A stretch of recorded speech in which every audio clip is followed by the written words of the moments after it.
Përshëndetje të nderuar shikues dhe mirë se vini në edicionin informativ këtu në Blu Televizion, ku do të ndjekim së bashku zhvillimet më të fundit nga vendi, rajoni dhe bota. Nisim këtë edicion me kronik.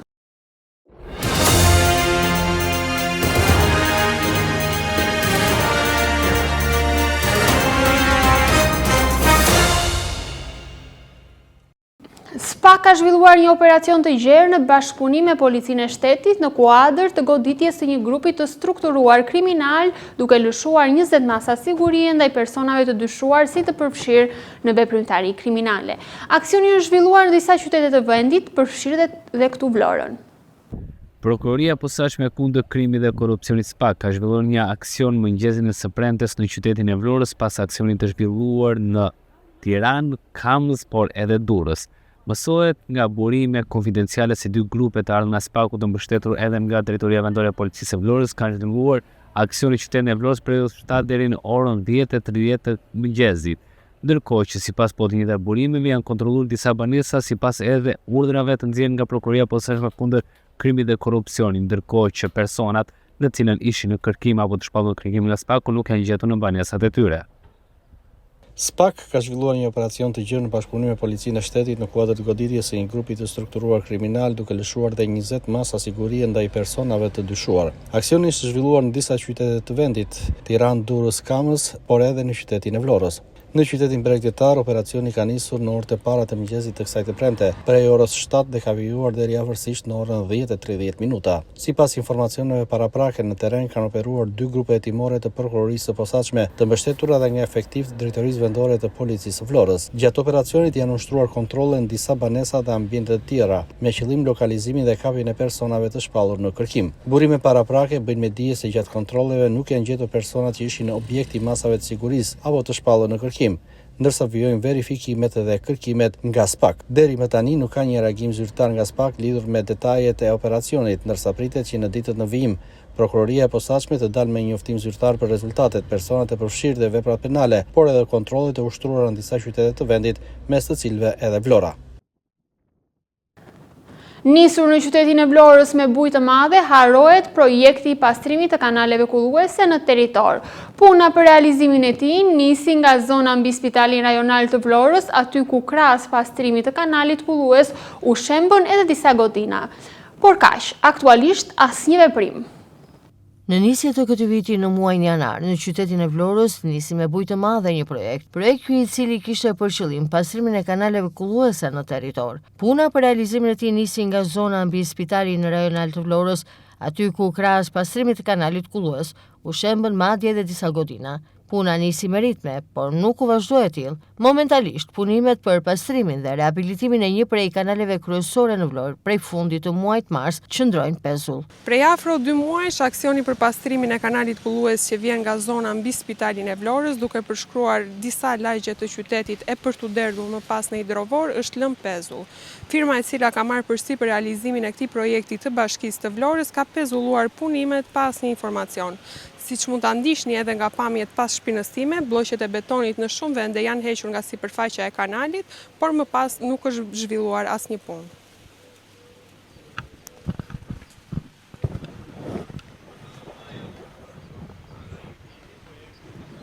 Pastrimi nisi nga kanali i cili përmbyti Vlorën për shkak se ky kanal kullues ka edhe fluksin më të lartë të ujrave të shiut që grumbullohen në të e më pas derdhen në hidrovor. Si rrjedhoi i këtij aksioni edhe në lagjen kushtrimi pati disa shembje, kryesisht banesa.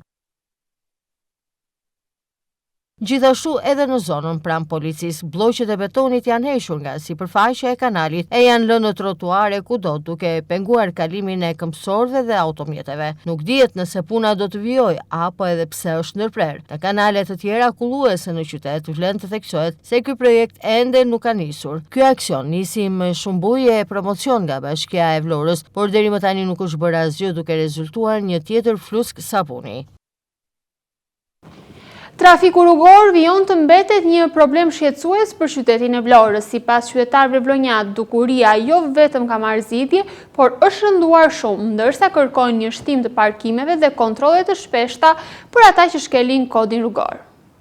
Trafiku rrugor është një problem i cili vazhdon prej vitesh të jetë shqetësues për qytetin e Vlorës. Qytetar vlonjat e cilësojnë si një problem që jo vetëm nuk ka marrë zgjidhje, por shërnduar dhe më shumë. Sipas tyre, ndikimi në shtimin e trafikut rrugor kanë dhënë dhe segmentet e rehabilituara vitet e fundit, të cilat janë ngushtuar në gjerësi, duke bërë që automjetet të mos skalojnë dot. Sipas qytetarëve të Vlorës, një tjetër faktor që ndikon në trafik është dhe mungesa e parkimeve. Drejtuesit e automjeteve i lënë makinat vende pa vend, madje edhe në mes të rrugës pasi nuk ka parkime. Vlonjatët e shohin zgjidhjen pikërisht te shtimi i parkimeve në qytet, por kërkojnë dhe kontrolle më të shpeshta për të gjithë ata që shkelin kodin rrugor. Kish ka vojtur nga trafiku rrugor i automjeteve, shihni si problem? Po patjetër, po ka dhe popull të mathur, këtu 50% janë të huaj se sa vlonjat. Llogaritje dhe makinat e tjera detyrimisht do të ketë trafik. Ka zhvillim i turizmit e ke fjalë. Patjetër. Po cili është problemi? Pse vjen gjithë ky trafik? Fluksi lart apo ka dhe probleme të tjera? Jo, unë shofer s'jam, po shoh që është fluksi madh i makinave. Ne sidhemi dot nga një tortuar në tjetrin nga makina, do rrim të marrojnë ata, pra të hidhemi. Tani u stabilizohet diçka me këto sinjalet që vu. E po rrugët u ngushtuan, se po të mos ishin ngushtuar fluturonin me njerëzit këta, prandaj u kanë bërë mirë që ngushtuan rrugët. S'ka parkim, kudo jo. Shi u jam me origjinë nga Saranda dhe shkuam me ca njerëz, tani nuk pinim do kafe në Sarandë se s'kishte vend absolutisht të lërje makinë, kështu shkudo. Domethënë nuk ka parkim fare asnjë. Asnjë qytet e njëjta gjë, e njëjta smundje është. Shikoj që ç'është bëhet, ja atje në lagjen tonë shikoj që është bërë një parkim nën tokë, s'ka marruar akoma, po më thanë njëri merr 30-40 makina nën tokë. Po, dhe atje tutje shikoj që dhe atje ç'është bëhet, edhe kështu që kjo është gjithë problemin. Pse vjen si problem që ka trafik? Po të gjithë njerëzit tani kanë 2-3 makina në shtëpi, nuk ka njeri. Një ose, do me thënë se janë 3-4 kurora, dhe kështu që na makinat, na njerëzit që kanë ardhur nga jashtë, na këta turistat, tani e kanë parë të arsyeshme ata që i kanë bërë. Ata gjithmonë për mirë janë. Parkimi po patjetër është, se makinat, ka makina ndej, ka makina këtej dhe edhe ajo rrugë që është aq e vogël, prap ka vështirësi. Pra zgjidhja fillon nga parkimet e ke fjalë. Po patjetër që kemi shpresë, shpresa vdes e fundit, dhe çdo gjë ecën para. Si është, me biçiklet kalojnë nga trotuarin, hidhen me vërdalët, shumë i trafikut të rrugës. Ka shumë makina, po si. Duhen semaforo pasha. Dy semafor janë në Vlorë. Trafiku është i madh, rrugët janë tash janë cop. Po si orë. Po si orë. Sidomos e ambulanca nuk kalon dot njëherë. Është bërë rruga shumë e keqe. Një ambulancë, një tek këtu, një nuk kalon. Ato di bashkia valla, edhe ka punë bashkia. Po edhe mbase shpresimi. Inshallah, Zoti i madh. Problemi është nuk mbajnë atë korsinë e tyre. Qartë të them unë dhe shqiti, nuk është problem. është plazhi, është qytet bregdetar, dhe më kështu është. Vinë gjitha. Nuk ka vend ku të parkojnë makinat, burdro, shikoj. Ku parkim andej, parkim këtej, nuk ka ndonjë mosbatimi i rregullit, edhe nuk ka vend, nuk ka. Tash mos rrugët janë për që atëherën dhe gabim. Bulevard po duhet ishte bërë. Është bërë trotuari, rruga 10 metra, e kanë bërë. Problemi i trafikut ndihet më tepër në qytetin bregdetar, veçanërisht në sezonin veror, aty ku me qindra turistë vizitojnë qytetin me automjetet e tyre personale, duke shtuar përqendrimin e makinave në rrugët e qytetit, duke shtuar përqendrimin e mjeteve në rrugët e qytetit. Ish godina e kadastrës shumë shpejt në funksion të disa institucioneve në varësi të pushtetit vendor. Këtë të premte ka nisur procesi i zhvendosjes së materialeve dhe pajisjeve për të pritur në këtë godinë Shërbimin Social të Bashkisë, Drejtorinë e Tatim Taksave Vendore, gjendjen civile me synim ofrimin e shërbimeve për qytetarët në një hapësirë të përshëndruar. Ish godina e kadastrës e njohur parë dhe si ish shtëpia oficerave do të shërbej tashmë si godi për disa institucione të Bashkisë së Vlorës. Shërbimi social shtetëror i Bashkisë së Vlorës, zyra e Tatim Taksave Vendore, gjendje civile por dhe disa institucione të tjera në varësi të Bashkisë së Vlorës do të zhvendosen pikërisht në këtë godinë. Zhvendosja ka nisur tashmë nga zyra e tatim taksave vendore, por edhe nga gjenia civile, ndërsa pritet që shumë shpejt godina të jetë në funksion me shërbim të qytetarëve. Pas rikonstruksionit, kjo godinë shërbeu për disa kohë për kadastrin e Vlorës, e cila pas zhvendosjes në Tiranë mbeti pothuajse totalisht bosh. Por duket se tashmë do të shërbejë, do të jetë në funksion të disa institucioneve në varësi të pushtetit vendor.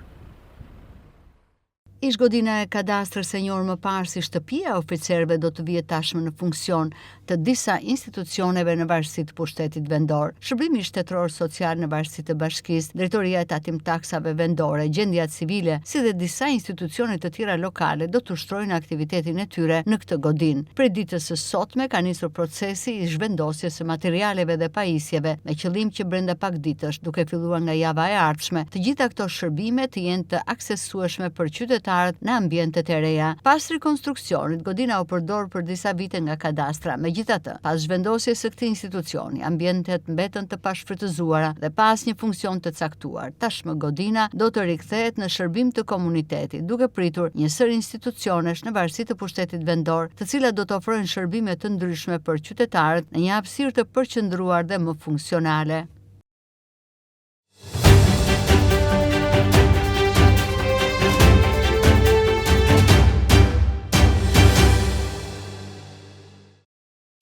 Gjykata e Vlorës, por dhe ajo apelit kanë një fluks të lartë të dosjeve të cilat lidhen me konfliktet e pronësisë. Avokatja Elona Mone, e cila çdo ditë përballet me trajtimin e dosjeve të pronave, thotë se çështjet e pronësisë janë ndër më delikate të mundshme. Sipas Mones, këto çështje lidhen me konfliktet mes palëve dhe deri tek mungesa e informacionit nga institucionet, gjë që bën që trajtimi i tyre të zgjasë në kohë. Tani normalisht prona është dinamike, sepse prona nuk ka vetëm një pronar, mund të ketë shumë bashkëpronar, janë shumë njoftime për të kryer radhë parë, pra proceduralisht një çështje pronësie, duke nisur që nga njoftimet dhe deklaratat e mbrojtjes në bazë të ndryshimeve të ligjit, ka një kohë më të gjatë për të vlerësuar dhe për të gjykuar sesa një proces divorci apo një çështje penale ku hyn gjykimi i shkurtuar. E para kjo, e dyta kemi të bëjmë në shumë raste me akte ekspertimi nga inxhinierët përkatës, nga topografët, të cilët kërkojnë kohën e tyre për ta përgatitur dhe për ta relatuar. Përpos kemi pastaj dokumenta të cilat institucionet nuk i vënë në dispozicion, siç kemi rastin e hipotekës, që unë si avokate kam kërkuar dokumentacion shtesë për të paraqitur padi në gjykatë, nuk ma ka vënë në dispozicion hipoteka informacionin sepse kërkon patjetër vendim gjykata. Dhe ne jemi të detyruar që t'i drejtojmë gjykatës për të kërkuar këtë dokumentacion. Pra është një çështje provueshmërie më e madhe te çështja e pronës në krahasim me çështjet e tjera. Kemi çështjet e pjesëtimit të pasurive, të cilët kalojnë në dy faza, që fillimisht ndahen pjesët dhe më pas bëhet ndarja në natyrë e pronës. Apo çështjet e trashëgimisë, apo çështjet e pavlefshmërisë të kontratave, të cilat patjetër duhet të futet dhe eksperti kriminalist për të vërtetuar firmat, ka një dinamik shumë herë më të gjerë. Çështja e pronësisë nga çështjet e tjera, sepse normalisht dhe vlera që ka është më e madhe. Mone thotë se një dosje pronash për të trajtuar në gjykatën e shkallës së parë kërkon minimumi 3 vite, ndërsa nëse e tillë dosje shkonte në apel, koha që merr është edhe 2 vite shtesë. Kjo varet nga çështja, varet sa konfliktual janë palët në këtë çështje, por zakonisht në 90% të rasteve çështjet e pronave palët janë goxha konfliktuale. Dhe në gjykatën e Vlorës, të paktën nga eksperienca që unë kam pasur, duhen 2-3 vite për ta ezauruar. Po themi si maksimalisht. Ndërsa, nëse kjo çështje pastaj ka ankim, do të shkojnë në gjykatën e apelit, do kërkojnë edhe atje përveç fazës kur dosja do t'i duhet të presi për të dalë në shërtim, do t'i duhet një vit për të përfunduar dhe atje, me gjithë shtyriet që mund të kërkoj. Avokatja Mone konfirmon dhe faktin se të izgjatja në kohë çështjeve të pronave shton konfliktet mes palëve. Sipas saj, ka dhe raste kur pronarët mbrojnë jetë dhe trashëgimtarëve të tyre u lind nevoja të çelin trashëgimin, duke bërë që trajtimi i kësaj çështje të nisë nga e para. I drejtojmë gjykatës për të kërkuar këtë dokumentacion. Pra është një çështje provueshmërie më e madhe te çështja e pronës në krahasim me çështjet e tjera. Kemi çështjet e pjesëtimit të pasurive, të cilët kalojnë në 2 faza, që fillimisht ndahen pjesët dhe më pas bëhet ndarja në natyrë e pronës. Apo çështjet e trashëgimisë, apo çështjet e pavlefshmërisë të kontratave, të cilat patjetër duhet të futet dhe eksperti kriminalist për të vërtetuar firmat, ka një dinamik shumë herë më të gjerë, çështja e pronësisë nga çështjet e tjera, sepse normalisht dhe vlera që ka është më e madhe, problemin e pronave. Për të ulur fluksin e çështjeve të pronave në gjykate, Lona Mone thotë se palët duhet marrin parasysh edhe zgjidhjen e çështjeve të pronësisë të ndërmjetësi apo me anë të konsultës tek noteri dhe avokati, duke mos hapur procese gjyqësore që kërkojnë vite dhe shumë shpenzime. Atëherë, në radhë të parë, unë do të flas pak për rolin e ndërmjetësit. Ka çështje pronësie të cilat mund të zgjidhen te ndërmjetësi, ashtu siç mund të zgjidhen nëpërmjet një konsulencë tek avokati, pasi avokati fazën e parë të zgjidhjes së një problematike i ofron palët për ta zgjidhur me pajtim. Pra njerëzit duhet të kuptojnë që nëse arrin në një zgjidhje të mesme të përbashkët, mund të evitojnë një kosto 10 vjeçare gjyqësore. Pra, dikush mund të marri diçka më pak, dikush tjetër diçka më tepër, por në fund të ditës evitohen kostot monetare, kostot në kohë, streset që shkakton procesi gjyqësor etj. Pra mund t'i drejtohen qoftë avokatit për ta zgjidhur me pajtim, qoftë ndërmjetësit, por dhe tek noteri. E para kjo. Dhe e dyta, duhet të kuptojnë dhe faktin që këto prona të cilët i kërkojnë nëpërmjet proceseve gjyqësore që zgjasin, në fund nuk do të arrin dot që t'i gëzojnë për shkak të pikës ku është sot sistemi i drejtësisë. Siç mësohet, rreth 40-45% e çështjeve që trajtohen apo janë të mbartura në gjykatën e Vlorës janë pikërisht çështje pronash.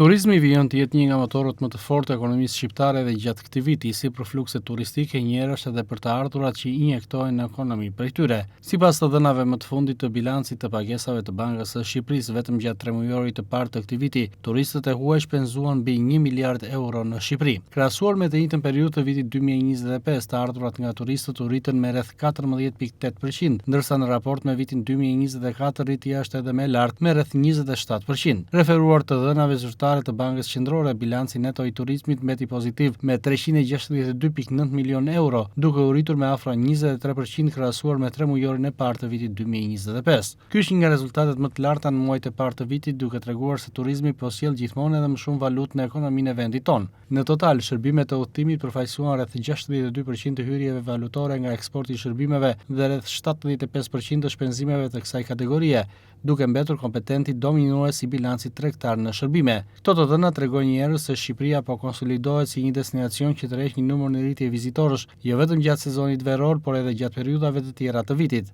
Ndërkohë edhe pse shqiptarët po shpenzojnë gjithmonë edhe më shumë për udhëtimet jashtë vendit, të ardhurat që gjenerohen nga turistët e huaj mbeten ndjeshëm më të larta, duke ruajtur një bilanc pozitiv për ekonominë. Sipas të dhënave zyrtare, vetëm gjatë periudhës janar-maj 2026, Shqipëria regjistroi mbi 3.7 milion vizitorë të huaj ose një rritje prej rreth 8.17%, fluks i cili pritet të regjistrojë edhe më shumë rritje gjatë 3 muajve të verës. Të nderuar shikues, kjo ishte dhe gjithçka e përgatitur për edicionin informativ këtu në Blu Televizion. Bashkë miru takofshim.